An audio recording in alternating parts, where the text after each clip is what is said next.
Hi, this is Carl with another SOP video for managed service providers. Today I want to talk about how mergers and acquisitions and private equity have a negative effect on good standard operating procedures. I thought about, maybe this isn't an SOP. Maybe this isn't really about SOPs. Maybe I should label this video as being a commentary. But the reality is that mergers and acquisitions and private equity have a negative effect on good SOPs, and here's why. Let's start by defining what makes a good SOP. Well, obviously you should have a fair amount of detail and so forth, but fundamentally, a standard operating procedure is useful because it allows you to replicate success, and a good SOP is measured by how easily it is replicatable and scalable. And that's very important. First, let's cover replication. Replication is important for several reasons. First of all, you need to be able to hire new staff, hand them an SOP, and have them be successful in your brand of service delivery, whatever that is. Second, replication means that you'll be able to hire some people short term, bring in some temporary staff, hand them your SOP, and they will deliver your brand of service.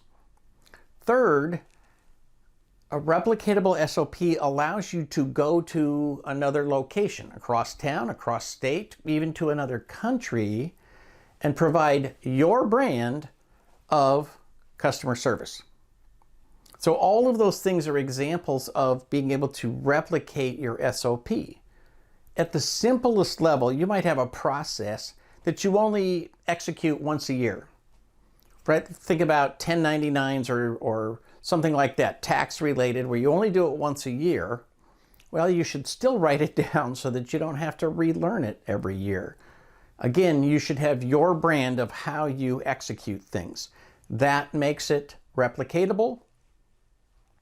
Ultimately, documenting something once and then being able to do it again and again and again, essentially forever, has tremendous value. Next, let's talk about scalability. When we talk about something being scalable, it means that as your company grows, you should still be able to use that process. A great example is that many small companies have the problem that I faced a lot when I was small, and that is everything went through me, the owner. Okay, so when you try to grow, what happens is, let's say you have an invoice approval process that requires the owner to look through every time entry and then adjust them as he sees fit and then approve them. Well, that's great for a while, but there's a physical limit to how much time the owner can take to go review invoices. So most companies go through a growing pain where they have to start taking things away from the owner. Sorry, you can't do that, or we can't grow. Those are your options. Either you are the choke point or we grow. Pick one, right? I actually had a situation when I was trying to grow my managed service business, my first managed service company. I put my brother in charge as the president, and one of the things he did is he created a new status that was called Waiting on Carl. And as that status grew and grew and grew, it became clear that we needed to create scalable processes wherever I was the choke point. Once we eliminated the choke points, then there were no more statuses waiting on Carl, because the company could run without me personally making all those decisions. So for things to be scalable, they have to be designed in such a way that the company can grow and the process can stay the same or just have very minor evolutionary changes. The way that you invoice is different with 5 employees than it is with 100 employees. It's different between 5 clients and 100 clients. It's certainly different between one operation and 5-state operations. So the two are related, scalability and reproducibility.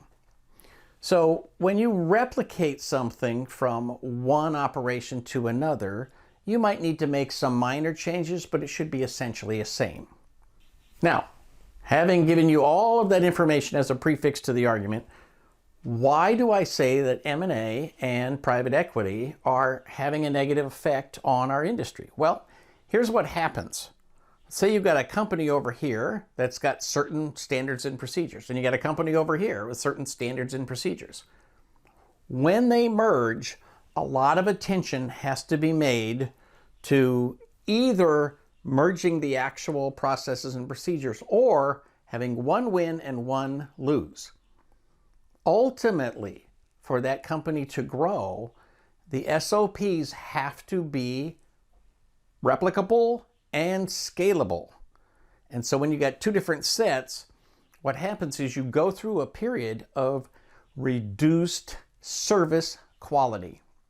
With luck, you've got a strategic plan during the merger to figure out whose processes will win and whose will lose and how you're going to deal with that. You know, there's a lot of personnel issues that get involved, a lot of egos get involved. Ultimately, there is no such thing as a merger. One company is buying the other company, period. That's the way it goes. Now, a lot of times what's happening today is that companies are being bought for less than what they're actually worth and forcing the owner to stay for a certain period of time in order to get the full payout. So part of what's going on now in the 2020s is that people are not really completely committed to a sale, even though they've signed for it, because they're looking forward to 3 more years of working for somebody else who's not their boss. And there's a little resistance to change our SOPs, which made us successful enough for you to want to buy us, right? So there's a lot of human elements in this that cause resistance to merging or allowing one set of SOPs to replace the other. Now, take that and do it 5 times a year, do it across, whatever, 5 states, 10 states, and you've got a real mishmash of all of these different things. So part of what is going on is that these larger companies that are merging and being bought up by private equity companies are literally facing a bigger challenge to provide good service than all of those companies that are not merging, all of those companies that are not being bought up. There are many actors in this entire scenario. You might be a company that's trying to resist being bought, or you might be a company that wants to position yourself to be bought in another 5 years, or you might be a company who is positioning yourself to buy other companies. Whichever player you are, just be tuned into the fact that you have to keep one eye very firmly focused on standard operating procedures. You will take a hit to the quality of your customer service if you just ignore this issue and pretend it will take care of itself. You know my motto, nothing happens by itself. So if your SOPs are going to be of consistent high quality, then someone in the middle of that merger has to be in charge of standardizing the SOPs, making sure that you morph what you have and what you're obtaining and create something that is reproducible and scalable.